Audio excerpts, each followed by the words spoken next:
मुरमुरी चोर ब्रिज उपरे घटिला दुर्घटना। बस दुर्घटना अल्पके बर्तिले यात्री।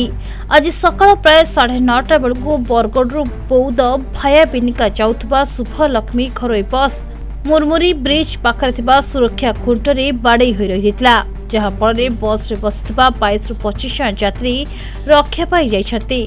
अल्पके खंडिया खबरा होइथबा बेले कहार बेसी किछि क्षयक्षति होई नथिबा जहाँ पड़छि। घटनास्थल में उत्त्यक्त लोके बस ड्राइवर को मोबाइल रे कथा होई गाड़ी चलाउथबा पई दायी करछन्ति। ड्राइवर जनक मोबाइल रे कथा हेउथबा बेले एई दुर्घटना घटिछि जहाँ फल लोके आहत होइछन्ति।